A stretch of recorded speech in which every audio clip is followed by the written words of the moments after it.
The Grand Council chamber of the Galactic Alliance stretched like a massive metallic bowl, its polished surfaces reflecting the cold, white light from overhead panels. 15 diplomatic delegations faced each other across the circular forum, their diverse anatomies barely contained by the standardized seating arrangements. Some delegates required specialized atmospheric bubbles, while others sat upright in dignified postures that belied the gravity adjustments needed for their comfort.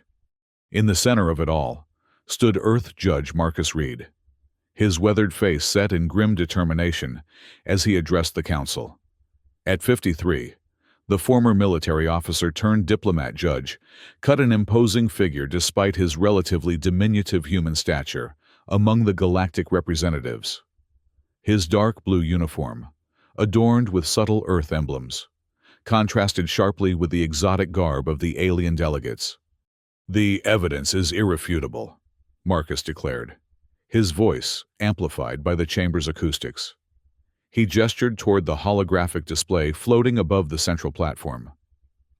"Zanari warships have violated Earth's sovereign space 3 times in the last 30 standard cycles. Their mining operations in the Kuiper Belt have exceeded the agreed-upon quotas by 78%. The hologram shifted to show massive extraction vessels hovering over asteroid fields, energy beams carving into the rocky surfaces with precision. Data scrolled beside the images, coordinates, timestamps, resource calculations, all meticulously documented by Earth's frontier monitoring systems.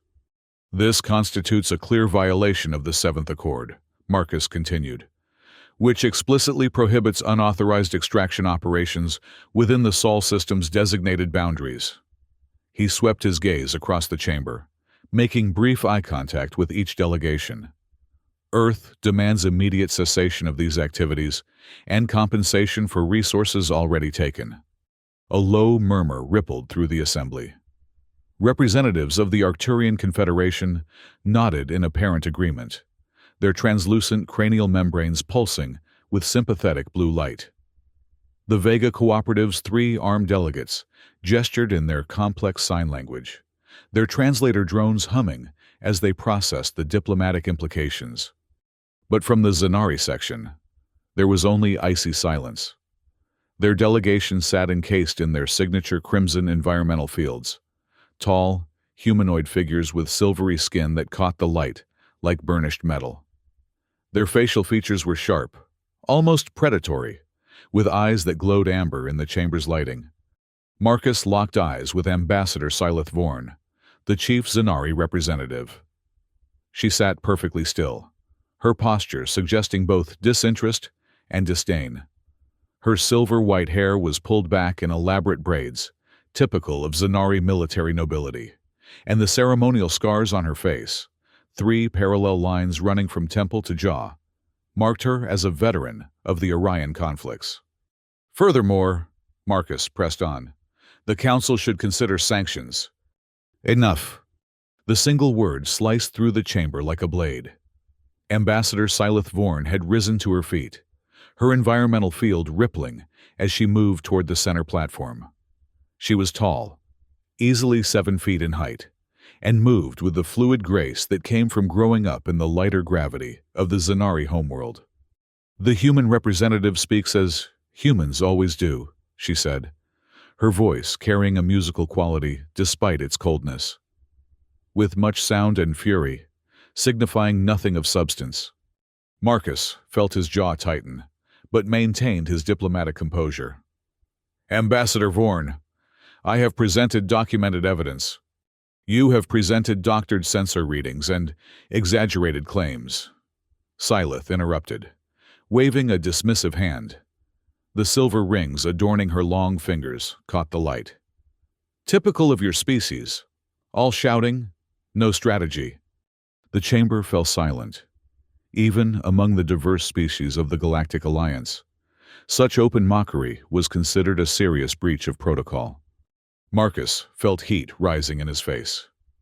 "Ambassador, I would remind you that Earth has maintained its diplomatic standing in this alliance for over 70 years.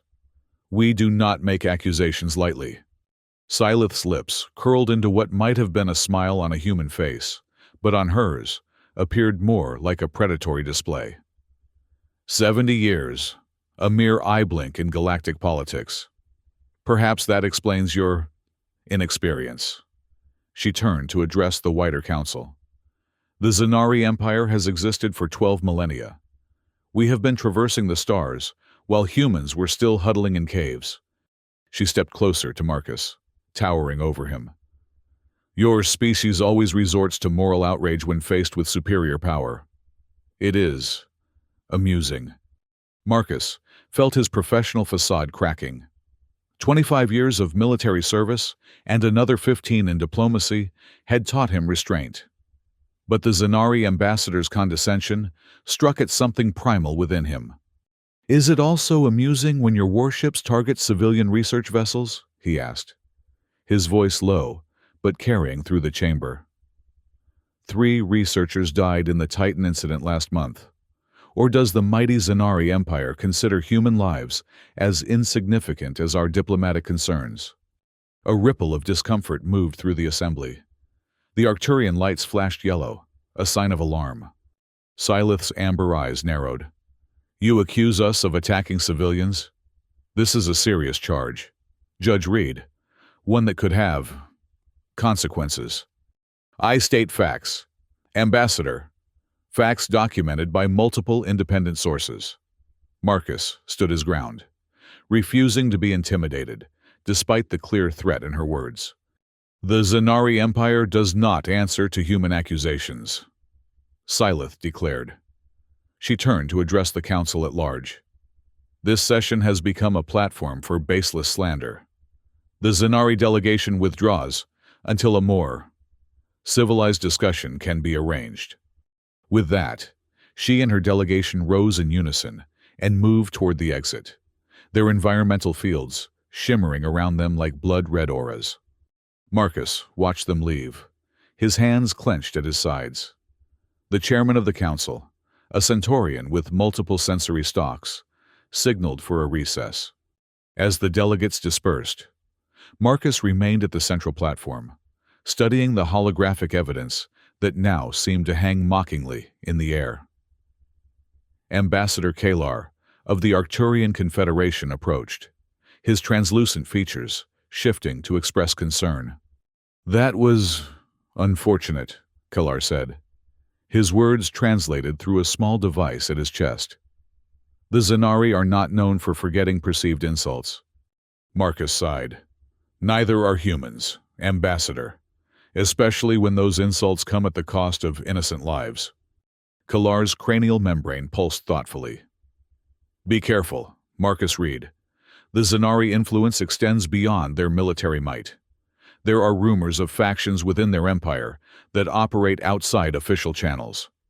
Meaning that some conflicts never reach the council floor.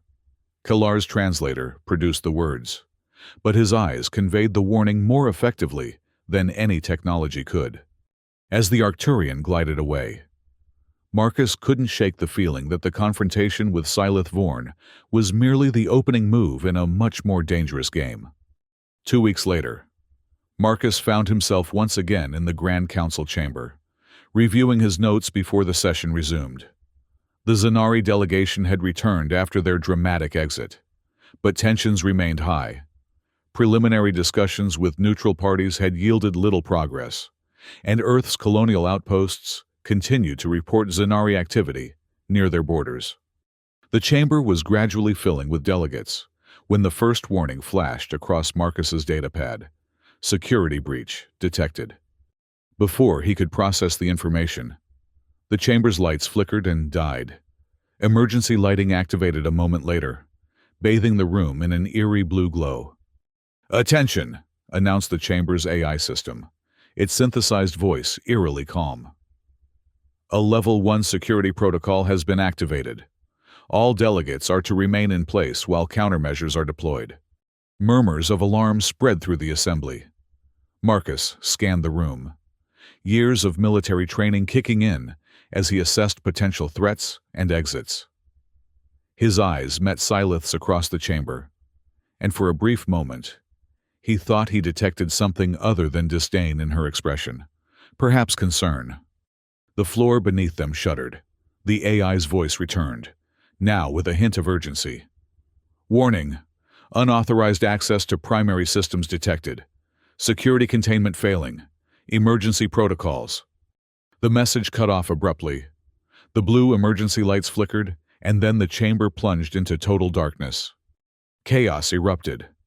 Some delegates possessed natural bioluminescence, their bodies glowing in various colors as they moved about in confusion.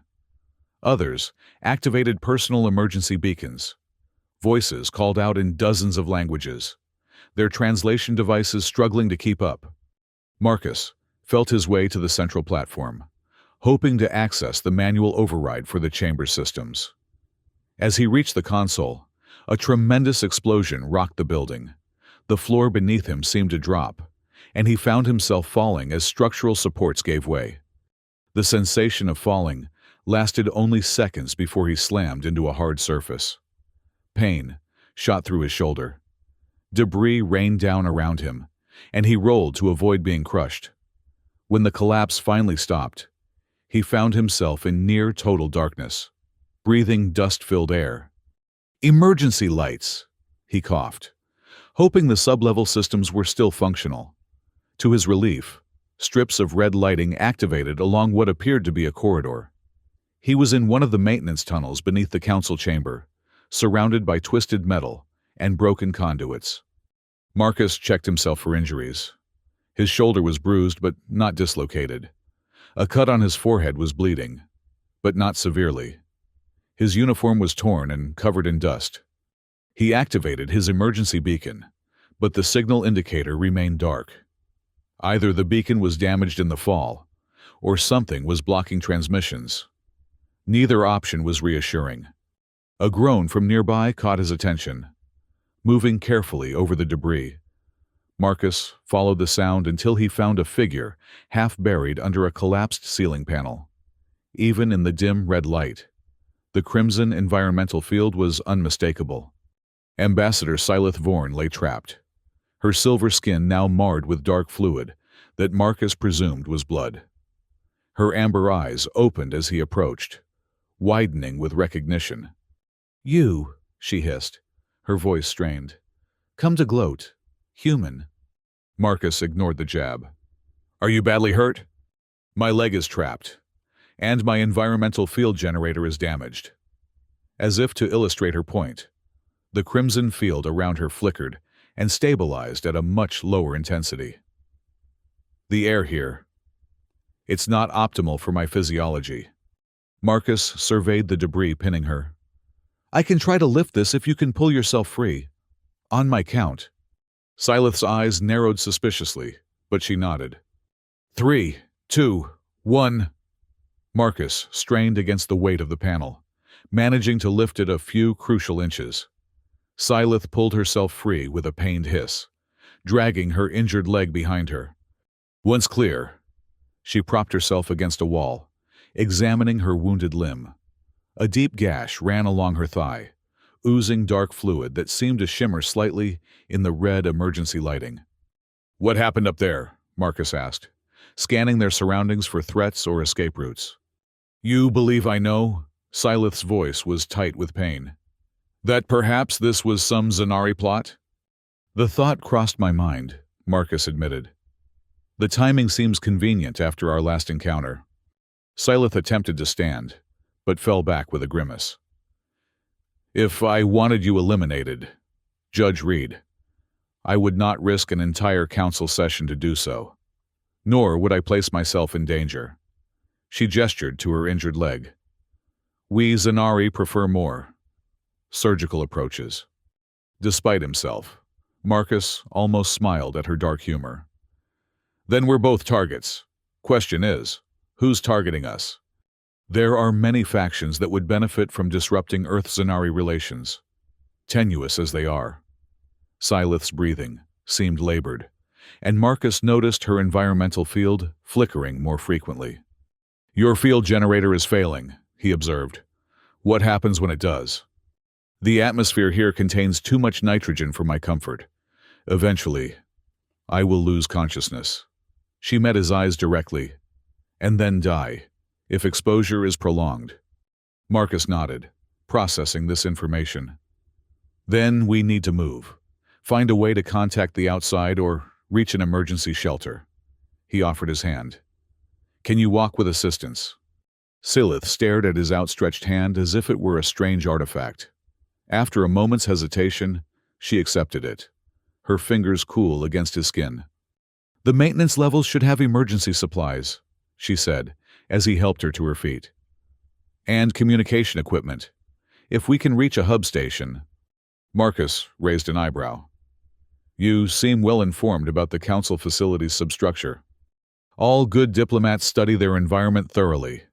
She leaned against him, her weight surprisingly light despite her height, particularly when surrounded by potential adversaries. They began moving down the corridor, guided by the red emergency lighting. The passage sloped downward, taking them deeper beneath the council complex. Occasionally, they heard distant sounds, creaking metal, falling debris, and once, what might have been voices far above them. After 20 minutes of slow progress, they reached a junction where 4 corridors met. A central control panel was embedded in one wall, though its display was dark. If we can restore power to this terminal, we might access a facility map, Marcus said, examining the panel. He pried off the cover to reveal a complex array of circuitry. These systems usually have backup power cells, but they need to be manually activated. Silith watched as he worked, her amber eyes reflecting the red emergency lights. Your expertise exceeds typical diplomatic training, she observed. 25 years in Earth's combined forces before joining the diplomatic service. Marcus reconnected several circuits, trying different configurations. Spent time on deep space outposts, where you learn to fix things yourself or stop breathing. A warrior turned peacemaker. Interesting. Silith's voice had grown weaker, and her environmental field was now barely visible. We have a similar tradition in Zanari culture, though few make the transition successfully. Marcus glanced at her. And you? Were you a warrior before becoming an ambassador? I commanded the Third Fleet during the Orion conflicts. She touched the scars on her face. These were earned at the Battle of Proxima Centauri. Marcus's hands stilled momentarily. I was at Proxima, 19th Earth Division. Their eyes met, and a silent understanding passed between them. They had once been on opposite sides of a conflict that had cost thousands of lives, human and Zanari alike. The moment was interrupted when the control panel suddenly hummed to life, its display glowing blue.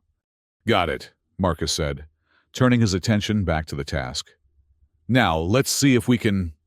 A mechanical grinding sound echoed through the corridors, followed by a series of metallic clicks. Security drones, Silith whispered, her expression tense. The facility's automated defenses must have activated during the attack. As if summoned by her words, a hovering sphere the size of a human head rounded the corner. Its surface was covered with sensor arrays and a single lens that glowed an ominous red. The drone paused, scanning them, then emitted a high-pitched warning tone. Unauthorized personnel detected in restricted area, announced a synthesized voice. Presenting identification or face neutralization. Marcus stepped forward. Judge Marcus Reed, Earth Delegation. Authorization code Alpha 7 Delta 9. The drone's lens flashed. Code rejected. Biometric scan indicates elevated stress patterns consistent with deception. Preparing neutralization protocols. A panel slid open on the drone's surface, revealing what was unmistakably a weapon barrel. Run! Marcus grabbed Silith's arm, pulling her toward one of the side corridors as the drone fired. Energy pulses struck the wall where they had been standing, leaving scorched metal in their wake. They stumbled down the corridor, Silith struggling to keep pace with her injured leg. Behind them, the drone pursued, its hovering mechanism emitting a high-pitched whine. In here! Marcus pulled Silith through a narrow doorway into what appeared to be a maintenance closet. The space was cramped, barely large enough for both of them. Equipment racks lined the walls, filled with tools and spare parts. The drone paused outside, its sensors scanning the area. Marcus held his breath, acutely aware of Sylith pressed against him in the confined space. Her environmental field had failed completely now, and he could feel her trembling slightly. After what seemed an eternity, the drone moved on, continuing down the corridor. Marcus exhaled slowly. "That was too close," he whispered. Sylith didn't respond. Her eyes were closed, her breathing shallow. "Sylith?" Marcus shook her gently. "Ambassador Vorn?" Her eyes fluttered open, but they seemed unfocused. "The atmosphere affecting me," she managed to say. "Need stabilizer." Marcus searched the storage racks desperately, hoping to find something useful.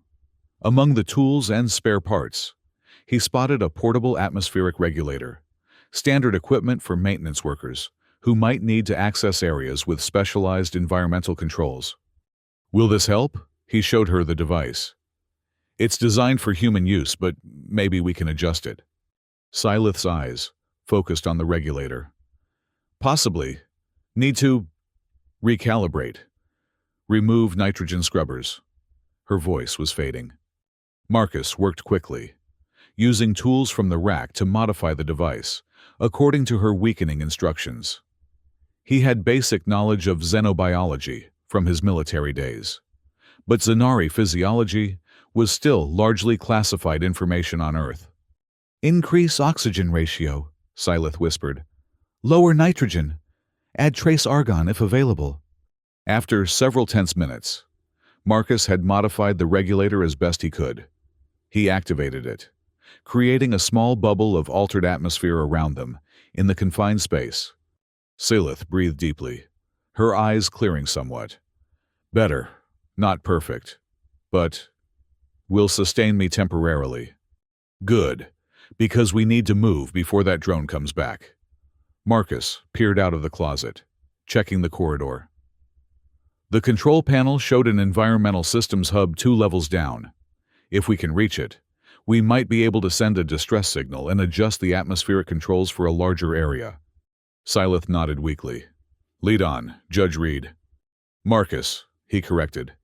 "If we're going to die in these tunnels together, you might as well use my name." A faint smile touched her lips.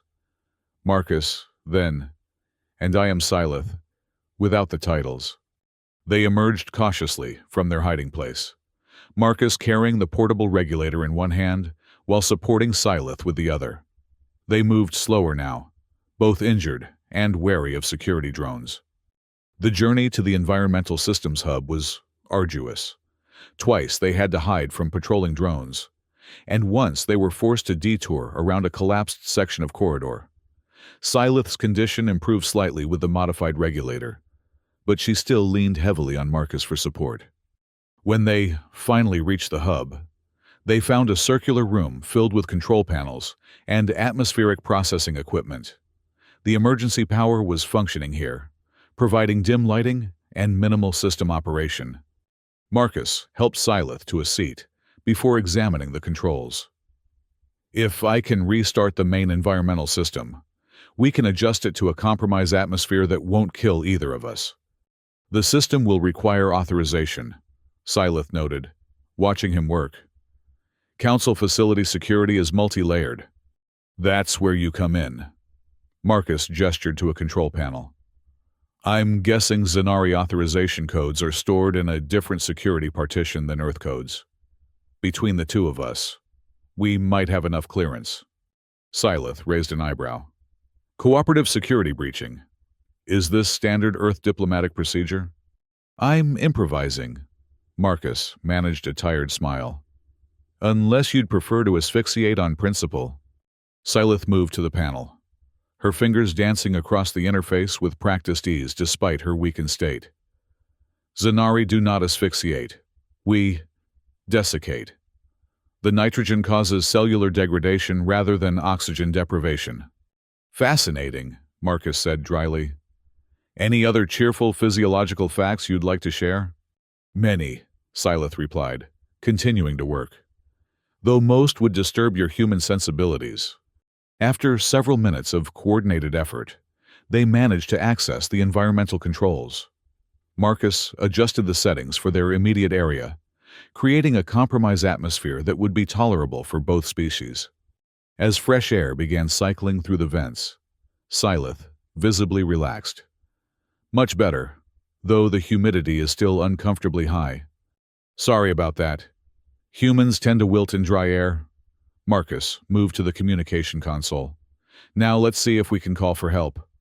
The console activated, but the display showed only local systems. External communications appeared to be blocked.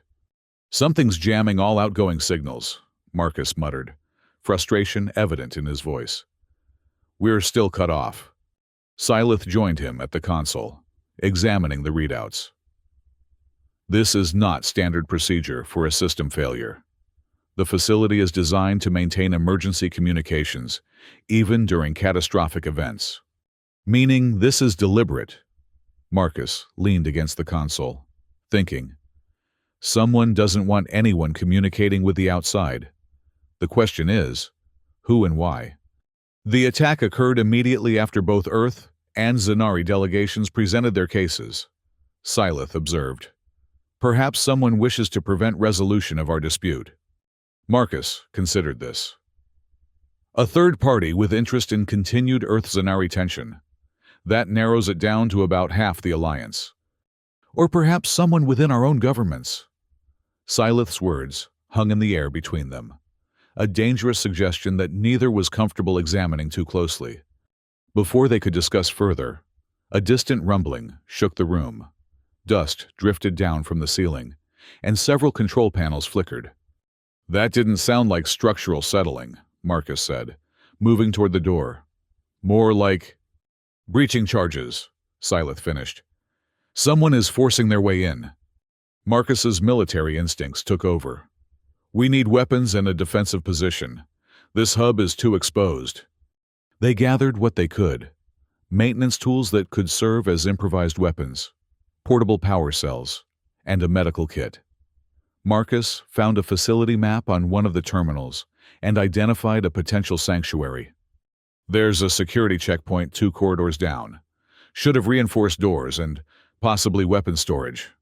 They moved quickly, the improved atmosphere giving Syleth renewed strength despite her injured leg. As they navigated the corridors, the sounds of intrusion grew louder, mechanical whirring, the clank of heavy equipment, and voices speaking in short, clipped phrases. That's Zanari tactical language, Syleth whispered as they paused at an intersection. Military dialect, not diplomatic. Marcus glanced at her. Your people. Yes, but not under my authority. Her expression was grim. The accent suggests Imperial Special Division. They answered directly to the High Command. Why would Zanari Special Forces attack a Galactic Alliance facility? Syleth's amber eyes met his. To eliminate problems, permanently and quietly. The implication was clear. Whatever evidence Earth had presented against Zanari expansionism, someone in the Empire's hierarchy considered it threatening enough to risk an act of war by attacking Alliance ground. They reached the security checkpoint to find it partially operational. The reinforced door was intact, requiring both physical and biometric authentication. Between Syleth's knowledge of Zanari override protocols and Marcus's experience with Alliance security systems, they managed to gain entry. Inside, they found a small armory, standard-issue Alliance security weapons designed to incapacitate rather than kill, suitable for multiple species. Marcus selected a pulse rifle for himself and offered a similar weapon to Syleth. She hesitated, studying the human-designed weapon. I am more accustomed to Zanari armaments. Beggars can't be choosers, Marcus replied, checking the weapon's charge. It's this or a maintenance wrench. Syleth accepted the rifle with a nod. A crude design, but functional.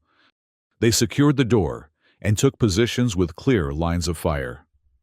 Marcus checked the security monitors, which showed multiple armored figures moving through the corridors. They wore the distinctive black exoskeletons of Zanari Special Forces, their helmets featuring the red crest of the Imperial Guard. 8 hostiles, Marcus counted. Heavily armed and in standard sweep formation. They're searching systematically. Syleth examined the monitor, her expression hardening. Commander Vex leads them. He is thorough and without mercy. Friend of yours? Marcus asked, noting her reaction. He served under my command during the Orion conflicts. Before I was reassigned to diplomatic service. Syleth's voice carried a complex emotion Marcus couldn't quite identify. We had disagreements about acceptable tactics. Meaning? Meaning he favored efficiency over ethics. Syleth checked her weapon again. He will not hesitate to eliminate us both, regardless of my rank. Marcus processed this information. So, we're facing elite Zanari forces led by your former subordinate, who doesn't share your moral qualms. Any other good news you'd like to share? Syleth almost smiled. They will expect me to follow standard Zanari defensive protocols. We could use that against them. I'm listening. For the next few minutes, they developed a hasty plan, combining Earth guerrilla tactics with Syleth's knowledge of Zanari operational procedures. The security checkpoint had additional advantages: access to the facility's local surveillance system and control over nearby environmental settings. As the Zanari team approached, Marcus accessed the environmental controls. Ready? Syleth nodded, taking up her position. Ready! Marcus triggered a cascade of emergency protocols. The corridor outside the checkpoint was suddenly plunged into darkness as the emergency lighting failed. Simultaneously, the atmospheric system initiated a purge, filling the corridor with dense vapor designed to suppress fires. Through the surveillance system, they watched the Zanari team pause, switching to alternative vision modes. As expected, they moved into a defensive formation, a standard Zanari response to ambush conditions. Now, Syleth whispered. Marcus activated the secondary systems. Maintenance panels in the floor and ceiling of the corridor slid open, revealing automated repair drones. Normally passive, these machines had been reprogrammed through the security terminal to recognize the Zanari armor as damaged infrastructure requiring immediate attention. The drones swarmed the Special Forces team, latching onto their exoskeletons with welding tools and cutting implements. The Zanari soldiers fired at the machines, but for every drone destroyed, 2 more emerged from the maintenance bays. In the confusion, Marcus triggered the final phase of their plan. The emergency fire suppression system activated, filling the corridor with high-density foam designed to isolate oxygen from potential flames. The foam expanded rapidly, engulfing several Zanari soldiers up to their chests, effectively immobilizing them. 3 down, 5 still mobile, Marcus reported, watching the monitors. They're regrouping and adapting. We've got maybe 2 minutes before they break through. Syleth moved to his side, studying the tactical situation. They will split their forces, standard protocol when facing an entrenched opponent with environmental control. As if confirming her words, the Zanari team divided. 3 soldiers continued toward the checkpoint, while 2 others disappeared down a side corridor. They're flanking us, Marcus realized. We need to move. They gathered their supplies and retreated through a maintenance hatch at the rear of the checkpoint. The narrow service tunnel beyond was barely wide enough for them to move in single file, with Syleth forced to crouch due to her height. They emerged into a storage area filled with decommissioned equipment. Ancient server racks and obsolete communication devices created a labyrinth of potential cover. This will work, Marcus said, surveying the space. Multiple angles, lots of concealment. We can set traps and control their approach. Syleth nodded, her tactical mind clearly thinking along the same lines. They will enter in standard formation. First and second positions will secure the primary entrance. Third and fourth will sweep the perimeter. Commander Vex will direct from the center. Then we target Vex first, Marcus suggested. Cut off the head, disrupt the body. Zenari tactical units are trained to function autonomously if command is compromised. Sylith's tone was professional, analyzing the situation without emotion. However, Vex's elimination would force them to fall back on standard protocols, making them more predictable. They worked quickly, using the available materials to prepare their defense. Power cells were rigged to overload when triggered. Heavy equipment was positioned to create choke points. Sylith's knowledge of Zenari tactical approaches proved invaluable, allowing them to anticipate likely entry points and movement patterns. As they worked, Marcus found himself surprisingly comfortable with their partnership. Despite their antagonistic history, or perhaps because of it, they communicated with the efficiency of longtime comrades. Each understood the other's capabilities and limitations without needing to explain. "In another life," Marcus commented as they finished their preparations, "we might have made a good team." Sylith gave him a measuring look. "Perhaps, though I suspect we would still argue over objectives and methods." "Probably," Marcus admitted. "But the arguments might have been more constructive." A faint smile touched Sylith's lips, transforming her severe features into something almost warm. Indeed. The moment of connection was broken by the sound of the main door being forced open. The Zenari team had arrived. They took their positions, Sylith with a clear line of sight to the main entrance, Marcus positioned to trigger their traps at optimal moments. Through gaps in the equipment, they watched as the Special Forces team entered exactly as Sylith had predicted. Commander Vex was immediately identifiable by the additional red markings on his exoskeleton. He directed his team with hand signals, his movements precise and economical. 2 soldiers moved to secure the entrance while 2 others began a systematic sweep of the perimeter. Marcus waited until the team had fully committed to their entry pattern before triggering the first trap. A stack of server racks collapsed, blocking the entrance and separating the 2 perimeter scouts from the main group.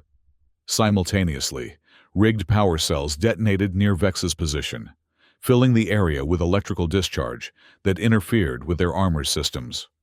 The Zenari team reacted with practiced efficiency, taking cover and returning fire despite the disruption.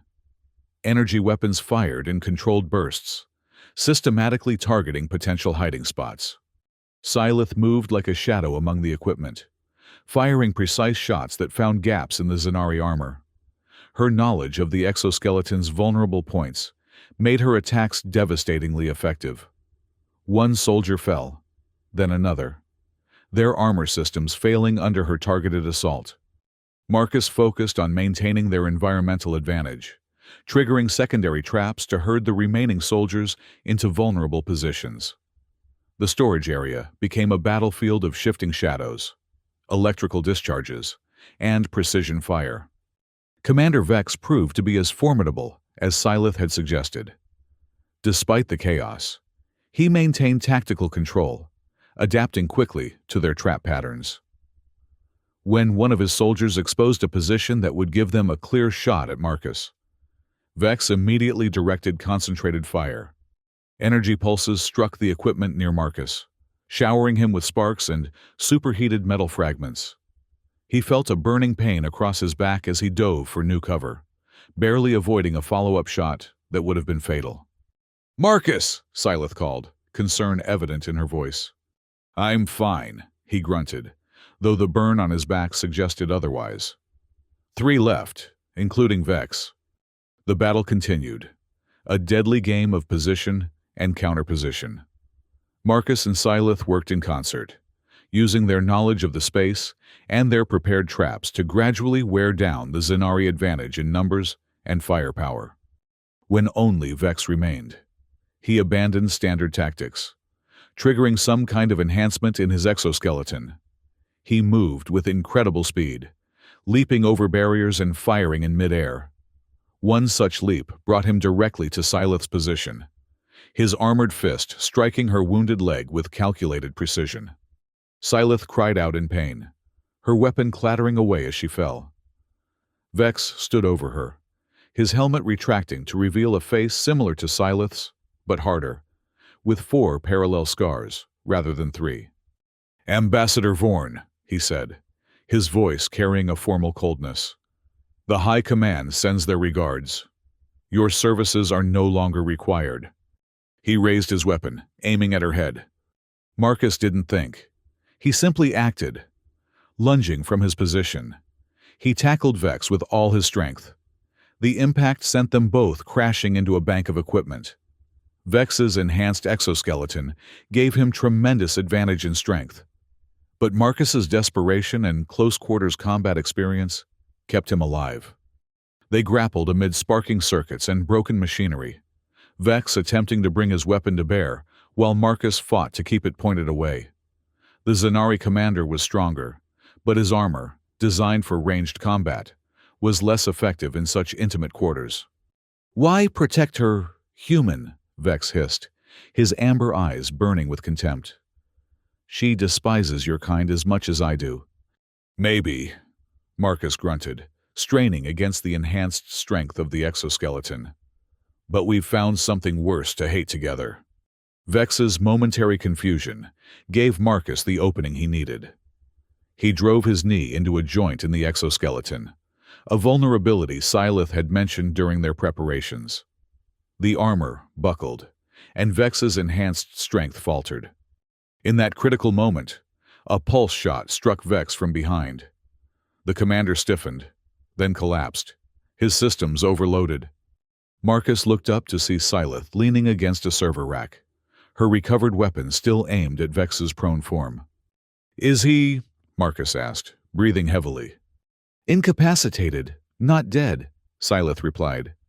"Though he deserves worse for betraying his oath to the Empire." Marcus moved to her side, noting how she favored her injured leg even more now after Vex's attack. "We need to keep moving. There could be more teams." "Unlikely," Syleth said, though she accepted his support. "Special Division operates in isolated cells. Vex would not have coordinated with other units to maintain deniability. They secured Vex and his fallen team with restraints found in their own equipment, then searched for usable communication devices. The Zanari gear included short-range tactical communicators, but nothing capable of reaching the surface. "We need to find a main communication hub," Marcus decided. "This attack must have been coordinated with the initial explosion. Someone on the surface needs to know what's happening down here."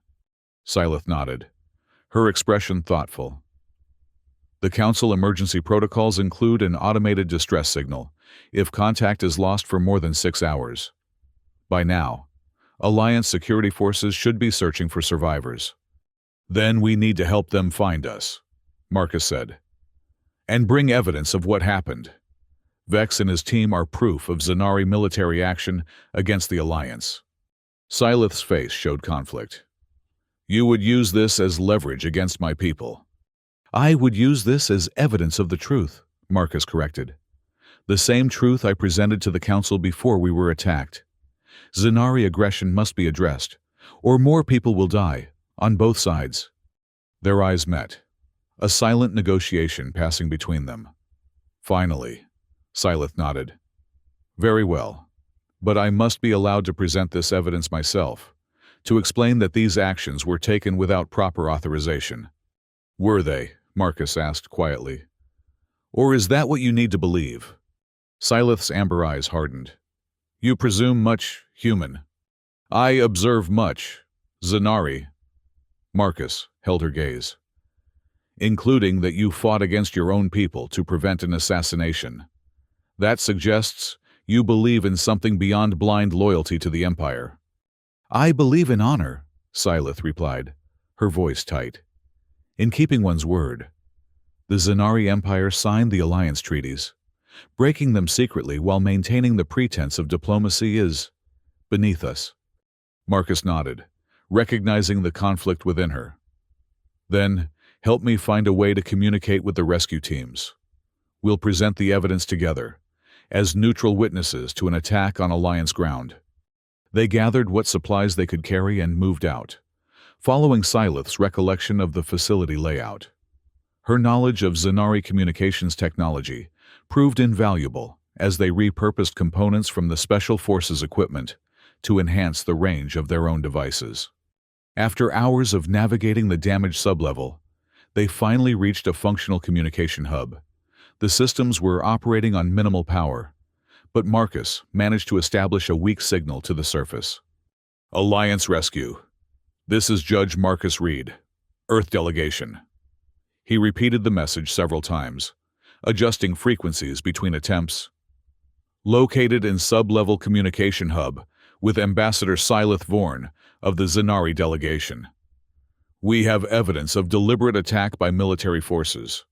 Request immediate extraction. For several tense minutes, there was no response.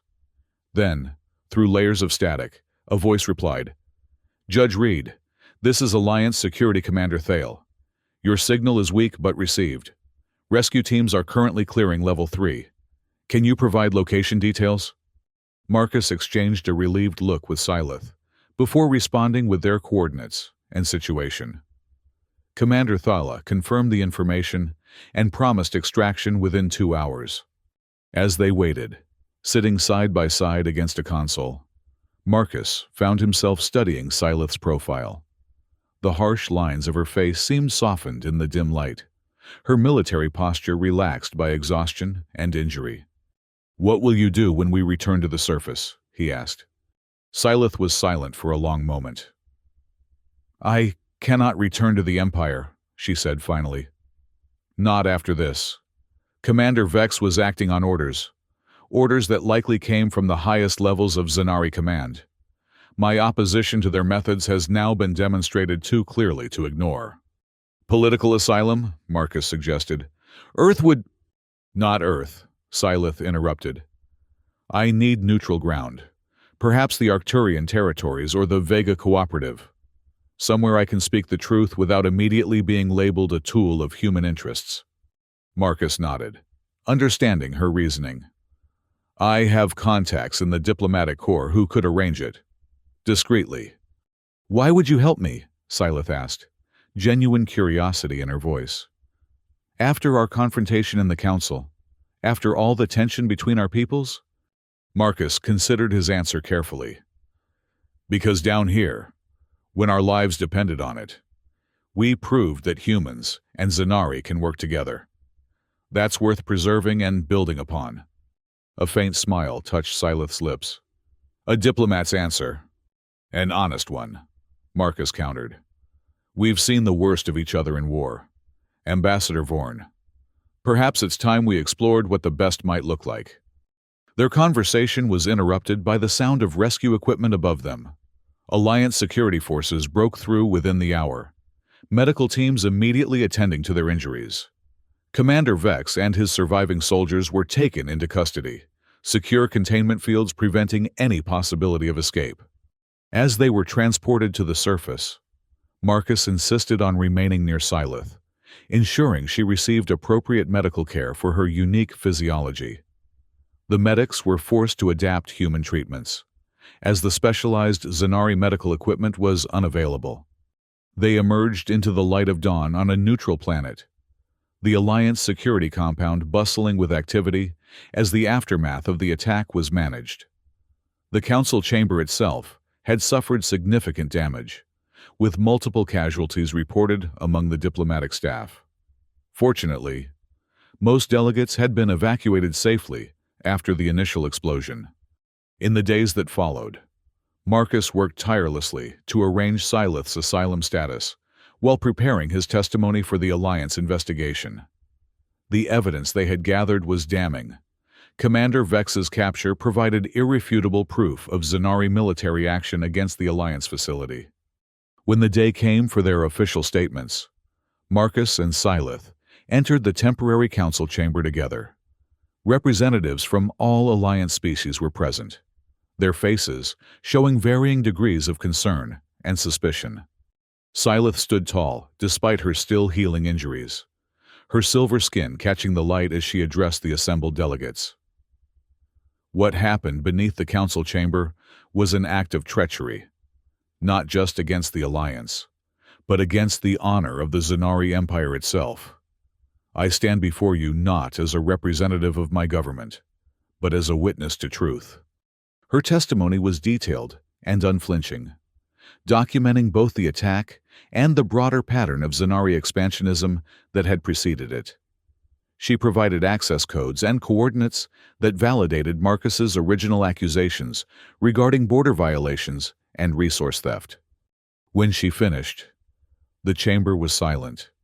Then Marcus rose to speak, his account corroborating hers, while emphasizing their cooperative survival and the potential for a new understanding between their peoples. The council deliberations lasted for days. In the end, sanctions were imposed against the Zanari Empire, with demands for internal investigation and reform. Several high-ranking Zanari officials were named as persons of interest in the Alliance inquiry, including members of the High Command. On the final day of proceedings, Marcus found Syleth on an observation platform overlooking the planet's sprawling capital city. The twin suns were rising, bathing the architecture in golden light. "The Arcturian ambassador has confirmed your asylum request," Marcus said, joining her at the railing. "You'll have diplomatic protection and freedom to travel within coalition space." Syleth nodded, her eyes fixed on the horizon. "And the Zanari response?" "Official denial of involvement, claims that Commander Vex was acting as a rogue agent." Marcus shrugged. The usual political dance. But behind the scenes, 3 members of the High Command have been reassigned, and their border patrols have withdrawn from Earth's colonial territories. "A beginning," Syleth said quietly. "Not an end. Rarely is it ever an end in diplomacy." Marcus smiled slightly. "Just new beginnings, hopefully better than what came before." They stood in comfortable silence, watching the city awaken beneath them. After a while, Syleth spoke again, her voice thoughtful. "You asked what I would do now. I find myself considering options I never imagined before our time beneath the council chamber." "Such as?" "Perhaps there is value in an ambassador without a nation," she said. "Someone who understands both human and Zanari perspectives, who can speak difficult truths without political constraints." Marcus considered this. A mediator, independent, but informed by experience on both sides. "Yes." Syleth turned to face him, her amber eyes meeting his. "Would Earth's diplomatic corps welcome such consultation?" "I believe they would," Marcus replied. "Especially with the right introduction from a certain judge who has first-hand experience with your unique diplomatic style." A genuine smile transformed Syleth's severe features. "My unique diplomatic style nearly got us both killed." "And then saved us both," Marcus reminded her. "I think that qualifies as effective diplomacy, in the end." As the suns climbed higher in the alien sky, they turned their attention to the future, a future neither had imagined possible just days before. The path ahead would not be easy, filled with political resistance and cultural misunderstandings. But they had survived worse together. In the light of a new day, on neutral ground between their worlds, an unlikely partnership had been forged in crisis and tempered by shared purpose. Whatever came next, they would face it as they had faced the darkness beneath the council chamber, with determination, resourcefulness, and a growing respect that transcended the boundaries of their species.